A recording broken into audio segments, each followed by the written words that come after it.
Alright, so I'm here with the three-legged thing Travis Punk's tripod. I'm going to do a review for you guys. Before I start, just to let you know, this isn't a paid advertisement. I bought this with my own money. Back when I was 16, I worked in Jessop's and I got a Manfrotto tripod. But the problem is, I always found it's just really big and bulky, so I wanted to go for something that was a little bit more compact, a little bit more lightweight, and as you can see, this is fairly tiny for what is considered an actual standard tripod, you know, for general use. So, first of all, a little bit about it. Wish that bird would shut up. It's made from magnesium alloy. There's an Arca Swiss release plate. Comes with a cool multi-tool, comes in a cool bag as well. It has this tri-mount plate thing, which, I don't know, I've never used. Comes with a detachable monopod, which is really cool because monopods are awesome.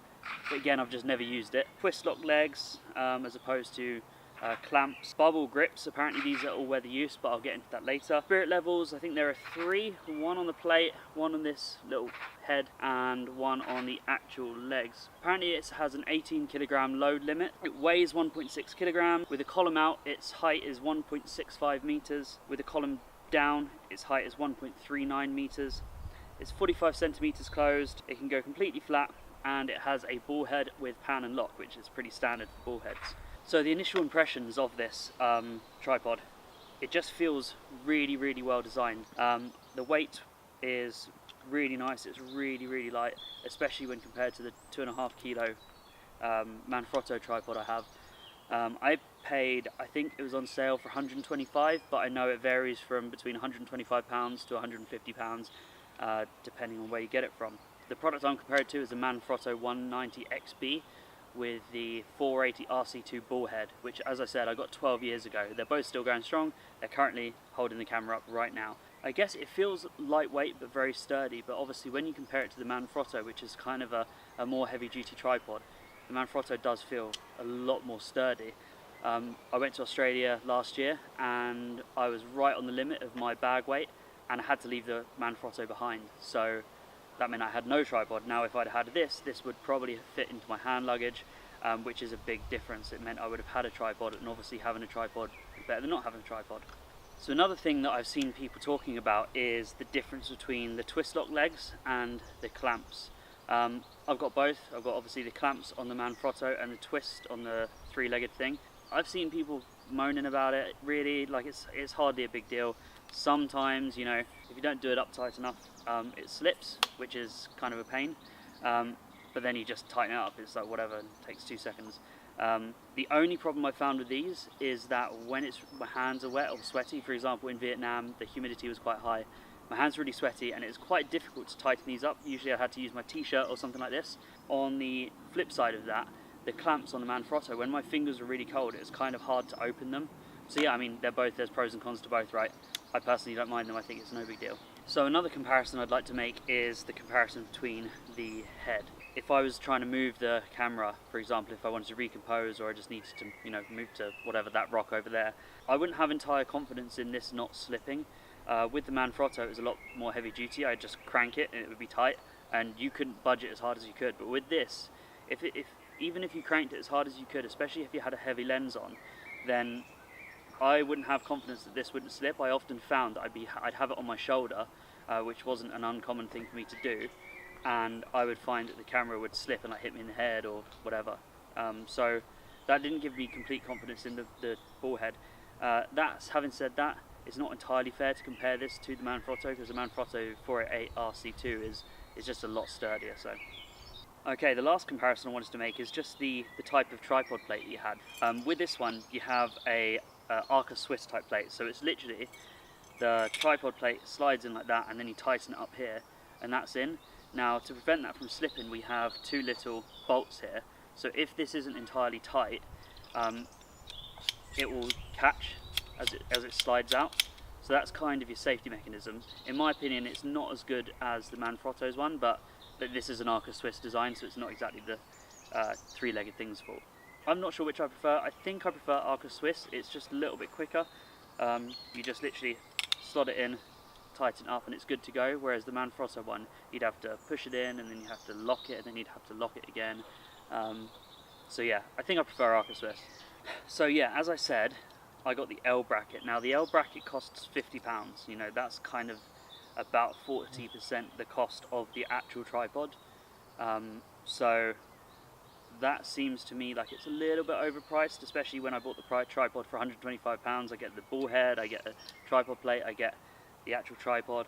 But in my opinion, it's worth every penny, because this is the tripod plate you get with the tripod. In my opinion, it sucks. It's tiny, you have to be really accurate when you line it up and plug it in. It does have the same sort of safety mechanisms as the L bracket. I much prefer something a bit bigger like this L bracket that I have here. So that would be my recommendation if you are going to go for this, just get the L bracket. Alright, I'll go through the cons first. So first off, it's the tripod head. I mean, I can't fault the legs. The legs, in my opinion, easily 9 out of 10, 10 out of 10, but the tripod head itself just leaves a little to be desired. Again, I'm comparing to the Manfrotto one, which is like double the size, but I found it very useful to, you know, have the camera on the plate. If I need to change location, or if, you know, I don't want to put the whole thing away, I just put the camera on its plate over my shoulder like this. But I found that on the few occasions I did do that, even if I tightened up the ball head, the sort of lateral movement of the camera while it's on my shoulder just caused the plate, the head to slip, which didn't really give me confidence. You know, if it's locked, I want it to stay locked. It says that it can hold 18 kilograms. I don't know, I just feel that's kind of disingenuous. Sure, okay, you put it in a hydraulic press and you press 18 kilograms and that's the point that it breaks. For reference, my camera is a 5D2 battery grip and a 7300 lens, which is my heaviest lens. That comes to like 2.5 kilos. So that's not even close to the 18 kilo limit. But I just feel it's a bit disingenuous, because you say it can hold 18 kilograms. Like, if I were to put an 18 kilogram camera on this, I doubt I'd be able to even move the tripod without it flopping around, because it's just not strong enough. And consequently, another reason why I feel you should get an L bracket is, if I were to have the camera set in portrait mode, for example, you know, on the side, like this, yeah, like this, mounted here, then I don't feel confident that this wouldn't move, just because of the pressure pulling down on that ball head. You know, it's very different when you have the pressure of the ball head on the top here, you know, pushing down like this. But yeah, in portrait mode, I'm not convinced. So if you get an L bracket, typically it's mounted like this, and then if you want to move it to portrait mode, then you just turn the camera on its side, so the force is always going down on the camera. Yeah, I don't know, 18 kilograms, okay, sure, I'm sure it can hold 18 kilograms, but I'd rather you just be, you know, honest and just say, yeah, it's best used. You know, its ideal weight is 2 kilograms. Sure, you put 18 kilograms, it's not going to smash to pieces, but ideally you want to use a camera that's around 2 kilograms. So that's just my opinion. So these bubble grips here, they're okay. You know, they're patented because they are all-weather use. I often found that I couldn't really get things like the tripod head clamp tight enough. I didn't have a problem with the legs, as I said before. You know, sometimes, you know, you think you've done it up, but you haven't really, and it just means you have to go back and do it again. But usually it's either locked or it's not at a certain point, so it's not like, you know, you're going to walk away and the tripod's going to be fine, and then all of a sudden the leg collapses and your camera's in the waterfall. I've never experienced that, and I do love putting my tripod in a river, so just be aware of that. Yeah, I've heard a lot of people moaning about it. You know, oh, sometimes you turn it the wrong way and that's annoying. It's like, yeah, okay, for like a second, and then you just turn it the other way, right? I've never really found it to be an issue. I have to say I do prefer the clamps on the Manfrotto. In an ideal world, if I could purchase the three-legged thing with the clamps, I probably would, but it doesn't come with clamps, so this is fine. I have no problem with it. Okay, now on to the pros. As I said before, I think it's fantastic build quality. Every single thing from top to bottom feels like it was a deliberate design choice, right from the interchangeable feet to the twist locks to the removable monopod to these things here. They seem really like well designed, and then on the bottom you have a little accessory clip, but if you unscrew it, it means you can get the center column out. Everything just feels really well designed. It is seriously feature heavy, you know. probably would say I use less than half the features on offer. Mostly I just use it as a tripod with the legs fully extended.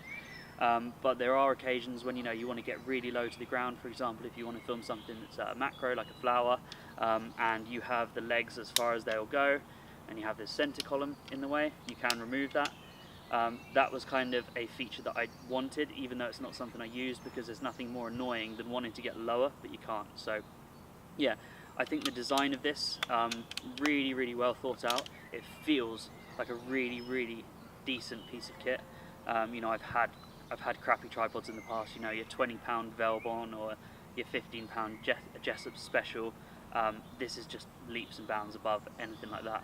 I can't compare it to more expensive tripods, like Giotto's or something like that, but yeah, I'm completely happy with the build quality of this. So I would say probably for me the biggest pro is the size. Essentially, this is the reason I bought it. It is completely invaluable. As I said, I went to Australia before. I couldn't take my tripod because it wouldn't fit in my luggage. If I'd had this, I'd have had a tripod. I think there's a squirrel. Yeah, anyway, yeah, if I'd have had this could have fit into my hand luggage, it could have fit into my suitcase, it wouldn't have weighed as much. This weighs like 1 kilogram less than the Manfrotto one. To me, this is the selling point for the tripod, is the fact that it folds up like this. It's just like they say, the best camera is the one that you have. For example, if your camera's too big or cumbersome and you don't take it out and use it, then what's the point in having it? Similarly with a tripod. I just feel like this has made me use a tripod more. I just went around the whole of Vietnam with my wife, and I used this all the time. If I'd had the Manfrotto, I probably would have left it in the hotel room at least 50% of the time. So all of the flaws aside, the size of this, the portability of this is, in my opinion, the key selling point. I don't regret the decision. I don't regret the purchase at all. However, there are a few things that I would like to change. I think the head isn't very good. This tripod head is for tripods that aren't general use, in my opinion. If you have a mirrorless camera, or you have a more lightweight camera, for example, you have one of the, I don't even know what the cameras are now, maybe like a Canon is like 800D now, the smaller one, with like a 55-250, the smaller telephoto lens, maybe that's fine. If you have one of the mirrorless cameras, like one of the Fuji mirrorless, maybe that will be fine. But for me, with a bigger camera, a heavier camera, this just didn't cut it, in my opinion. I wanted something a bit sturdier. Now, I know that Three-Legged Things also sell 2 other tripod heads, I think. Yeah, so they have one called the Eclipse, which is like, it says it holds 40 kilograms, so I'm inclined to think that it's probably twice the size. And it has like a quick release clamp. They also do an Equinox 360, which I was really interested in because, like the Eclipse, it holds 40 kilograms. I'm inclined again to believe that it's twice the size. But on the actual tripod plate, I guess, it has a pan feature. So alongside the tightening clamp for the Arca Swiss plate, underneath that is another twister, and that enables you to pan on the actual tripod head, meaning it doesn't matter if your tripod is at a bit of a dodgy angle, because as long as you make this lined up, you'll get a completely, horizontal pan. And for video work, that's, really useful. I don't have a video tripod or a video head that I use really frequently, particularly when I'm out and about or hiking. I'm not going to carry all of that kit with me, so to have a tripod head that would do both of those things seems like it'd be really good. However, the price of that particular tripod head is £150, so that combined with the leg, the tripod, this tripod, that's £300, and then you're kind of getting into carbon fibre territory. So I don't know, it's a bit of a weird one, because I really like Three-Legged Things legs, and I believe if I were to purchase the Equinox 360 tripod head, that I would really like that, and it would do everything that I wanted a ball head to do. They have a whole different range. So this is from the Punks range, and they have varying sizes of varying features, but they also have a professional range, and they sell the professional range tripods sometimes with just the legs. I just think it's really wasteful. If I buy the tripod that I want, and their ball head that I want. I can't buy those things separately, and I just get left with a ball head that I'm not going to use. I just think it would be a real good idea to do that. So, alright, I have waffled on here. My final verdict: if you're looking for a tripod, then this is a great first purchase. Alternatively, if you have a big clunky tripod and you want to get something smaller but you don't really want to go for a travel tripod, then this is, in my opinion, the perfect compromise between those two positions. I would definitely buy it again. I would recommend it to someone else. If I had to give this a rating out of 10, not something I normally do, but if I had to, I'd probably give it like an 8 out of 10. I don't know, maybe a 7. I love the legs. I think the legs are flawless. In a vacuum, the ball head is alright, it's fine. But the ball head just does bring it down a little bit in my opinion. I guess a 7.5 out of 10, whatever. You get the idea. I hope you found this informative. If you do find it useful, just give me a subscribe, hit a like button, really helps me out. So yeah, thanks for watching.